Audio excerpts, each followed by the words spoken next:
স্কুলের গেটের সামনে এক চাচা বুট মাখা বিক্রি করতো। চাচার হাতের বুট মাখাটা খাইতে এত বেশি ভাল লাগতো। আমি তো তাকিয়েই থাকতাম চাচা কিভাবে বুট মাখা তৈরি করে আমি নিজের হাতে বানানোর জন্য। তো আসসালামু আলাইকুম। চাচার হাতের বুট মাখা তৈরি করার জন্য প্রথমেই নিয়ে নিয়েছি পেঁয়াজ, এদিকে ওইদিকে কাঁচামরিচ নিয়ে নিয়েছি, কারণ ঝাল ঝাল বুট মাখা তৈরি করা হইবে, জন্য কাঁচামরিচ অনেকগুলো কেটে নিয়েছি। আর এদিকে শসা কুচি আর লেবু নিয়ে নিয়েছি, চানাচুর নিয়ে নিয়েছি।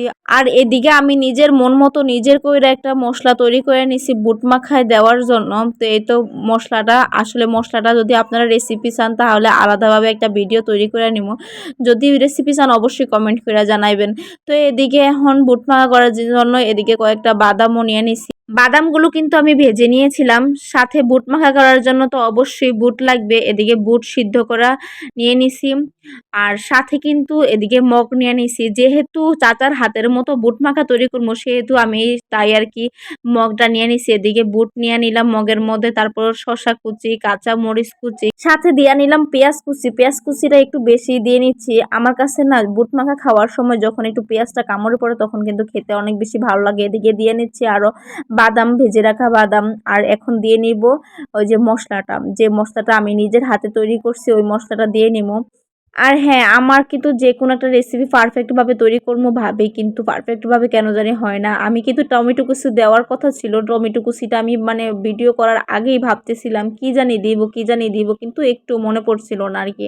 তো টমেটো কুচিটা মানে এটা এদিকে মিস্টেক হয়ে গেছে, টমেটো কুচি দিতে একটুও মনে ছিল না। তো যাই হোক, এদিকে মসলা দিয়ে নিলাম পরিমাণ মতো। আমি যে মসলাটা তৈরি করে নিছি, আর এখানে দিয়ে নিলাম চানাচুর, আর সাথে দিয়ে দিলাম লেবুর রস। লেবুর রসটা দেওয়ার পর এদিকে এখন সবগুলো একসাথে মাখায় নিতেছি একটা চামচের সাহায্যে। যেভাবে আর কি একটা চাচা করতো আর কি। চাচা কিন্তু একটা লাঠির মতো মানে কাঠির মতো লাড়াচাড়া দিত আর কি। এত বেশি ভাল লাগতো মানে ওই চাচার হাতের বুট মাখাটা আমার কাছে এত বেশি ভাল লাগতো। ঝাল ঝাল বুট মাখা, সেই স্বাদ কি যে ভালো লাগতো। আজকে সেই চাচার হাতের বুট মাখাটার মতো মানে অনেকটাই ট্রাই করছি, আর আলহামদুলিল্লাহ অনেক মজা হইছে খাইতে। আমার আম্মু, আমার ছেলে বা পাশের ফ্ল্যাটের কাকি, ভাবি সবাই বলছে অনেক বেশি মজা হয়েছে। আমি কিন্তু যেকোনো কিছু তৈরি করে নতুনভাবে আইটেম করলে আমি কাউকে না দিয়ে খাই না। আমি সবাইকে দিয়ে খাইতে অনেক বেশি পছন্দ করি।